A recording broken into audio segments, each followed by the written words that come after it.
Selamat datang kembali, ini seri ke-6 mengenai belajar dasar Microsoft Word.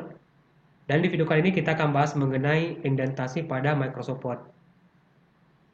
Jadi indentasi ini biasanya digunakan ketika kita ingin mengatur baris pada paragraf. Misalnya di sini kita butuh paragraf sebagai bahan latihan. Kita akan buat plain text, tulis sama dengan lalu ren, kemudian buka kurung. Kita akan buat 3 paragraf.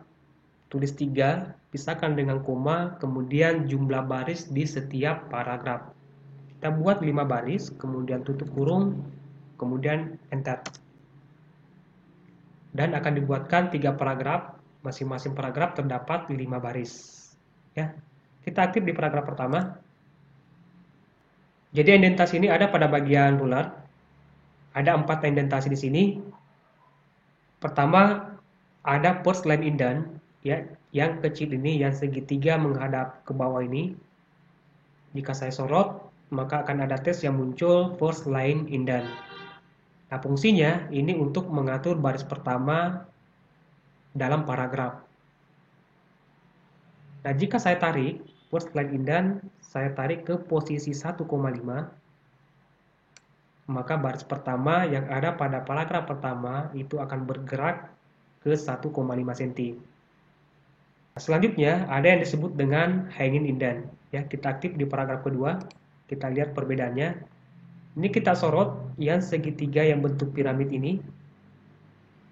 Ini kalau disorot akan muncul teks hanging indent. Nah, fungsinya untuk menggerakkan baris kedua, baris ketiga, keempat, dan seterusnya dalam paragraf.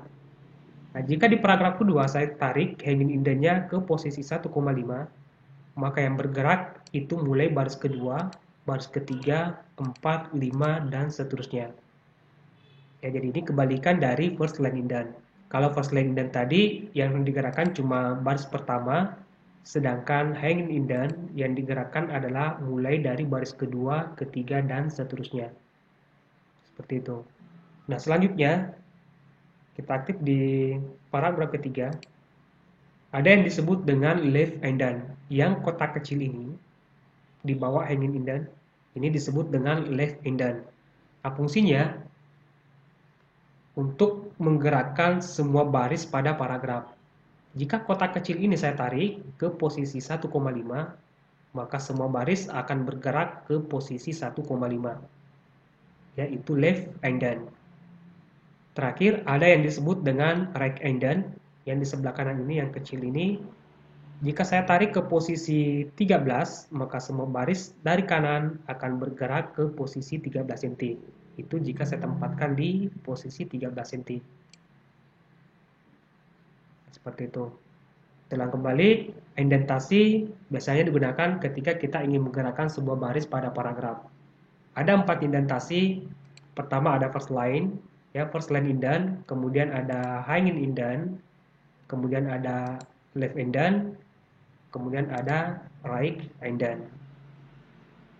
First line indent untuk menggerakkan baris pertama pada paragraf, hanging indent untuk menggerakkan baris kedua, ketiga, dan seterusnya pada paragraf, ya, left indent untuk menggerakkan semua baris dari kiri, sedangkan right indent untuk menggerakkan semua baris dari kanan. Baik, saya rasa cukup untuk video kali ini. Semoga bermanfaat dan sampai jumpa di video berikutnya.